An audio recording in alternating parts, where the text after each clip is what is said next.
നമസ്കാരം കൂട്ടുകാരെ, എല്ലാവർക്കും വീഡിയോയിലേക്ക് സ്വാഗതം. നമുക്കിന്നൊരു അടിപൊളി ചിക്കൻ മസാല ഉണ്ടാക്കാം. നമ്മളിന്ന് ഉണ്ടാക്കാൻ പോകുന്നത് ഫ്രൈഡ് ചിക്കൻ പനീർ മട്ടർ മസാലയാണ്. ഒരിക്കലെങ്കിലും ഈ ഒരു ഡിഷ് കഴിച്ചിട്ടില്ലാത്തവരോ അതോ ഉണ്ടാക്കി നോക്കാത്ത ആൾക്കാരോ ഉണ്ടെന്നുണ്ടെങ്കിൽ തീർച്ചയായും ഈ വീഡിയോ കണ്ടതിന് ശേഷം ഒരു പ്രാവശ്യം ഒന്ന് ഉണ്ടാക്കി നോക്കൂ. നിങ്ങൾക്ക് തീർച്ചയായും ഇഷ്ടപ്പെടും. കഴിവതും വീഡിയോ സ്കിപ്പ് ചെയ്യാതെ പൂർണ്ണമായി കാണാനായിട്ട് ശ്രദ്ധിക്കുക. ഞാനിവിടെ 2 കിലോ ചിക്കൻ്റെ മീറ്റാണ് എടുത്തിരിക്കുന്നത്. ആദ്യമേ തന്നെ നമുക്കിതൊന്ന് കഴുകി വൃത്തിയാക്കാം. വൃത്തിയാക്കുന്നതിന് ആദ്യമേ ഇതിൻ്റെ അകത്തേക്ക് വിനാഗിരി, ഉപ്പ്, മഞ്ഞൾപ്പൊടി എന്നിവ ചേർത്ത് നന്നായിട്ട് പുരട്ടി വെക്കുക. പുരട്ടി 1 മണിക്കൂർ വെച്ചതിന് ശേഷം 5-6 പ്രാവശ്യം നല്ലപോലെ വെള്ളത്തിൽ കഴുകിയെടുക്കുക.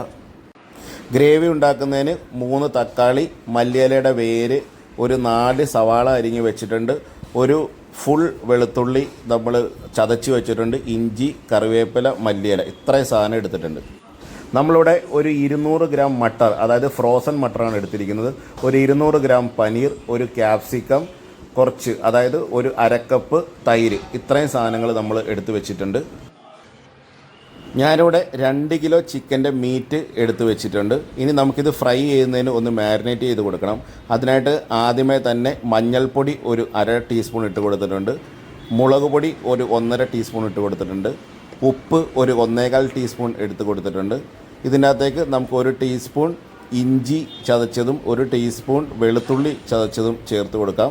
കൂടെ തന്നെ നമുക്ക് കുറച്ച് വിനാഗിരി, അതായത് ഒരു 1.5 ടീസ്പൂൺ വിനാഗിരി കൂടെ ഒഴിച്ച് കൊടുത്ത് കൈക്ക് നന്നായിട്ട് അങ്ങോട്ട് മിക്സ് ചെയ്യാം. മിക്സ് ചെയ്ത് 1 മണിക്കൂർ ഫ്രിഡ്ജിലേക്ക് വെച്ചതിന് ശേഷം നമുക്ക് നല്ലപോലെ ഒന്ന് ഫ്രൈ ചെയ്ത് എടുക്കാവുന്നതാണ്.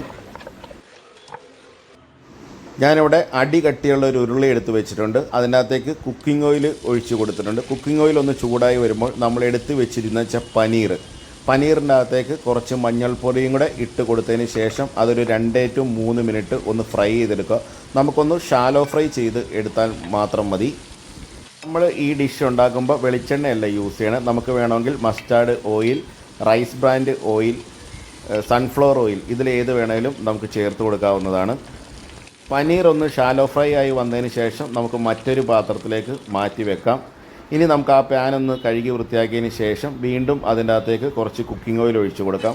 ഒഴിച്ച് കൊടുത്തതിന് ശേഷം 1 മണിക്കൂറായിട്ട് നമ്മൾ ഫ്രിഡ്ജിൽ പുരട്ടി വെച്ചിരുന്ന ചിക്കൻ എടുത്ത് നമുക്കൊന്ന് ഫ്രൈ ചെയ്ത് എടുക്കാം.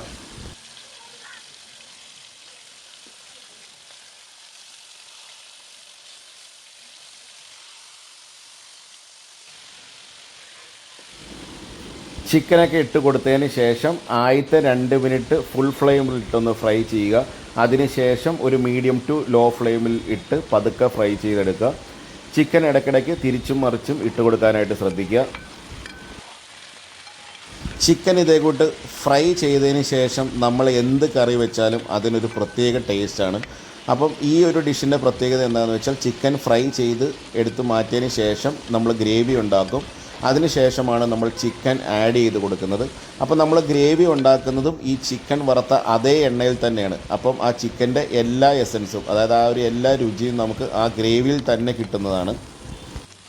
ചിക്കൻ നമ്മൾ ഫ്രൈ ചെയ്തെടുത്തിട്ടുണ്ട്. അങ്ങ് ഡീപ്പ് ഫ്രൈ അല്ല, എന്നാൽ നന്നായിട്ട് ഫ്രൈ ആയിട്ടുണ്ട്. ആ ചിക്കൻ്റെ നിറമൊക്കെ കണ്ടോ. അപ്പോൾ ഈ ഒരു രീതിയിൽ ഫ്രൈ ആക്കിയതിന് ശേഷം നമുക്ക് മറ്റൊരു പാത്രത്തിലേക്ക് മാറ്റി വെക്കാവുന്നതാണ്.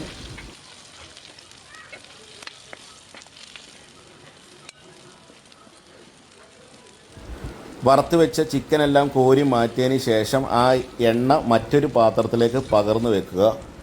അതിനുശേഷം നമുക്ക് ഈ ഉരുളി നന്നായിട്ടൊന്ന് കഴുകി വൃത്തിയാക്കി എടുക്കാവുന്നതാണ്. ഇതേ ഉരുളിയിൽ തന്നെയാണ് നമ്മൾ ചിക്കൻ്റെ ഗ്രേവി കുക്ക് ചെയ്യാനായിട്ട് പോകുന്നത്. അപ്പോൾ ചിക്കൻ്റെ ഗ്രേവി കുക്ക് ചെയ്യുന്നതിന് ചിക്കൻ ഫ്രൈ ചെയ്ത അതേ എണ്ണ ഉപയോഗിച്ചാണ് ചിക്കൻ്റെ ഗ്രേവി ഉണ്ടാക്കാനായിട്ട് പോകുന്നത്. അപ്പോൾ ചിക്കൻ ഉണ്ടാക്കിയ അതേ എണ്ണ പാനിലേക്ക് ഒഴിച്ച് ചൂടായി വന്നതിന് ശേഷം അതിൻ്റെ അകത്തേക്ക് നമ്മൾ ചതച്ച് വെച്ചിരിക്കുന്ന വെളുത്തുള്ളി ഇട്ട് കൊടുത്തിട്ടുണ്ട്. വെളുത്തുള്ളി ഇട്ട് ഒരു 30 സെക്കൻഡ് കഴിഞ്ഞതിന് ശേഷം നമുക്ക് ചതച്ച് വെച്ചിരിക്കുന്ന ഇഞ്ചിയും കൂടെ ഇട്ട് കൊടുക്കാം. ചതച്ച് വെച്ചിരിക്കുന്ന ഇഞ്ചിയും ഏകദേശം ഒരു 30 സെക്കൻഡ് നന്നായിട്ട് അതിനകത്തിട്ടൊന്ന് മൂപ്പിച്ചതിന് ശേഷം കറിവേപ്പില ചേർത്ത് കൊടുക്കാവുന്നതാണ്.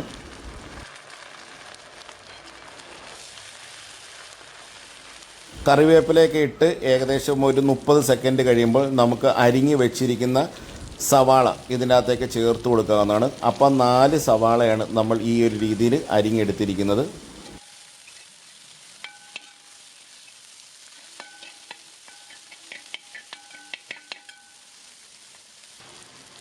സവാളയൊക്കെ പെട്ടെന്നൊന്ന് വാടി കിട്ടുന്നതിന് നമുക്കിതിൻ്റെ അകത്തേക്ക് കുറച്ച് ഉപ്പ് ചേർത്ത് കൊടുക്കാം. ഉപ്പ് ചേർത്ത് കൊടുത്ത് നന്നായിട്ട് മിക്സ് ചെയ്യുക. എന്നിട്ട് നല്ലപോലെ ഒന്ന് വഴട്ടിയെടുക്കാം. നമുക്ക് പെട്ടെന്ന് സവാള ഒന്ന് വാടി കിട്ടുന്നതിന് നമുക്ക് മൂടി വെച്ച് ഒരു 2 മിനിറ്റ് ലോ ഫ്ലെയിമിലൊന്ന് കുക്ക് ചെയ്യാം. അപ്പോൾ സവാള പെട്ടെന്നൊന്ന് വഴന്ന് കിട്ടും.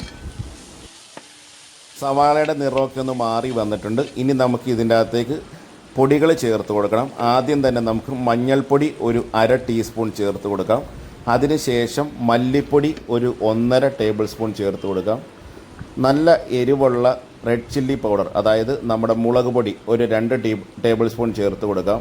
വറുത്ത് പൊടിച്ച പെരിഞ്ചീരകപ്പൊടി ഒരു 1/2 ടീസ്പൂൺ, വറുത്ത് പൊടിച്ച കുരുമുളക് പൊടി 1 ടീസ്പൂൺ, പിന്നെ നമ്മുടെ home made chicken masala powder അതും നമ്മൾ 1 ടീസ്പൂൺ ഇട്ട് കൊടുത്തിട്ടുണ്ട്. പൊടികളെല്ലാം ചേർത്ത് കൊടുത്തതിന് ശേഷം ഒരു 2 മിനിറ്റ് ലോ ഫ്ലെയിമിലിട്ടൊന്ന് സോട്ട് ചെയ്ത് കൊടുക്കുക. അപ്പോൾ പൊടികളുടെ എല്ലാം പച്ച മണം മാറും. ഇനി നമുക്ക് ഇതിൻ്റെ അകത്തേക്ക് ചൂടുവെള്ളം ചേർത്ത് കൊടുക്കാം. കഴിവതും ഇതിൻ്റെ അകത്തേക്ക് ചൂടുവെള്ളം തന്നെ ചേർത്ത് കൊടുക്കാനായിട്ട് ശ്രദ്ധിക്കുക. ചൂടുവെള്ളമൊക്കെ ചേർത്ത് മസാലയുമായിട്ട് നന്നായിട്ടൊന്ന് മിക്സ് ചെയ്യുക. അതിനുശേഷം നമുക്കിതിൻ്റെ അകത്തേക്ക് നമ്മൾ നൈസായിട്ട് അരിഞ്ഞ് വെച്ചിരിക്കുന്ന തക്കാളി, അതായത് 3 തക്കാളി ഇതിൻ്റെ അകത്തേക്ക് ചേർത്ത് കൊടുക്കാം. ചേർത്ത് കൊടുത്ത് മസാലയായിട്ടൊന്ന് മിക്സ് ചെയ്തതിന് ശേഷം നമുക്ക് മൂടി വെച്ച് ഒരു 3 മിനിറ്റ് ലോ ഫ്ലെയിമിലൊന്ന് കുക്ക് ചെയ്യാം.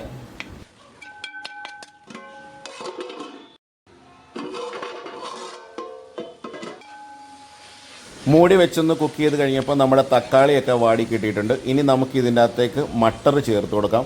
ഞാനിവിടെ എടുത്തിരിക്കുന്നത് ഫ്രോസൺ മട്ടറാണ്. ഒരു 200 ഗ്രാമുണ്ട്. ഇതും കൂടി ചേർത്ത് മസാലയുമായി നന്നായിട്ട് മിക്സ് ചെയ്തതിന് ശേഷം നമുക്ക് മൂടി വെച്ച് ഒരു ലോ ഫ്ലെയിമിൽ ഒരു 5 മിനിറ്റ് ഒന്ന് കുക്ക് ചെയ്യാം.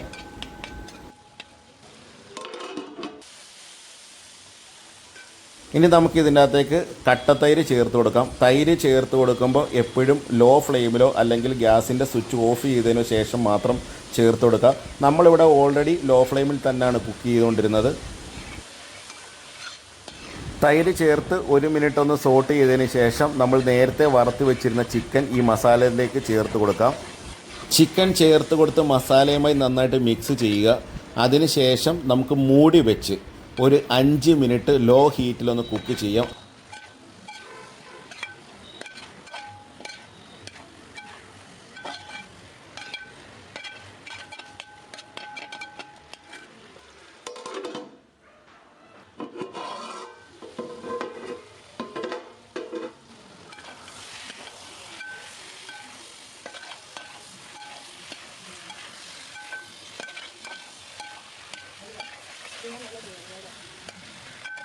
നമ്മുടെ മസാലയ്ക്ക് ഒരു ഇച്ചിരി ഉപ്പിൻ്റെ കുറവുണ്ട്. അപ്പോൾ നമുക്കൊരു 1/2 ടീസ്പൂൺ ഉപ്പ് ചേർത്ത് കൊടുക്കാം. ഉപ്പ് ചേർത്ത് കൊടുത്ത് നന്നായിട്ട് അങ്ങോട്ട് മിക്സ് ചെയ്ത് യോജിപ്പിക്കുക. ഇനി ഞാൻ ഇതിനകത്തേക്ക് ഒരു സാധനം ചേർത്ത് കൊടുക്കാൻ പോവുകയാണ്. അത് ഓപ്ഷനിലാണ്. നിങ്ങൾക്ക് വേണമെന്നുണ്ടെങ്കിൽ മാത്രം ചേർത്ത് കൊടുത്താൽ മതി. ഇത് നമ്മുടെ മല്ലിയിലയുടെ വേരാണ്. അത് ചെറുതായിട്ട് അരിഞ്ഞ് ഇതിനകത്തേക്ക് ഇട്ട് കൊടുത്തിട്ടുണ്ട്. അതും ഒരു പ്രത്യേക ടേസ്റ്റാണ്.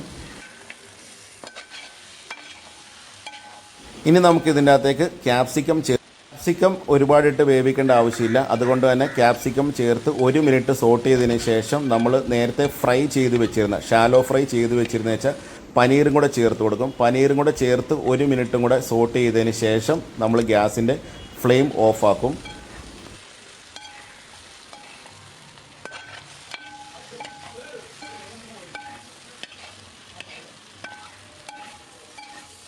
ഇനി നമുക്ക് ഇതിനകത്തേക്ക് മല്ലിയിലയും കൂടെ ചേർത്ത് കൊടുക്കാം. മല്ലിയില ചേർത്ത് കൊടുത്തതിന് ശേഷം നമുക്ക് ഗ്യാസിൻ്റെ ഫ്ലെയിം ഓഫാക്കാവുന്നതാണ്. ഇനി നമുക്ക് ഇറച്ചിയും മല്ലിയിലയും കൂടെ നന്നായിട്ടൊന്ന് മിക്സ് ചെയ്യാം. അപ്പോൾ നമ്മുടെ സ്വയംഭൻ fried chicken paneer matar masala ready ആയിട്ടുണ്ട്. ഇതൊരു നോർത്ത് ഇന്ത്യൻ ഡിഷാണ്. ഇത് ഇതുവരെ ട്രൈ ചെയ്യാത്ത ആൾക്കാർ അല്ലെങ്കിൽ ഇത് കഴിക്കാത്ത ആൾക്കാർ ഒരു പ്രാവശ്യം ഇതൊന്ന് ഉണ്ടാക്കി നോക്കി ഒന്ന് പരീക്ഷിച്ച് നോക്കൂ. നിങ്ങൾക്കിത് തീർച്ചയായും ഇഷ്ടപ്പെടും. നല്ല സ്പൈസി ആയിട്ടുള്ളൊരു മസാലയാണ് ഇതിന് വരുന്നത്. അപ്പോൾ ഇത് നമ്മുടെ butter naan roti, fried rice, plain rice, parotta, chapati എന്തിൻ്റെയും കൂടെ കഴിക്കാവുന്ന നല്ല അടിപൊളി ഒരു സൈഡ് ഡിഷാണ്. അപ്പോൾ എല്ലാവരും ഇതൊന്ന് പരീക്ഷിച്ച് നോക്കുക. ഇഷ്ടപ്പെട്ടെങ്കിൽ ലൈക്ക്, കമൻറ്റ്, ഷെയർ എന്നിവ ചെയ്യുക. ഞങ്ങളുടെ ചാനൽ ഇതുവരെ സബ്സ്ക്രൈബ് ചെയ്യാത്തവർ സബ്സ്ക്രൈബ് ചെയ്യുക. ഇനി മറ്റൊരു വീഡിയോയുമായി കണ്ടുമുട്ടാം. എല്ലാവർക്കും നന്ദി, നമസ്കാരം.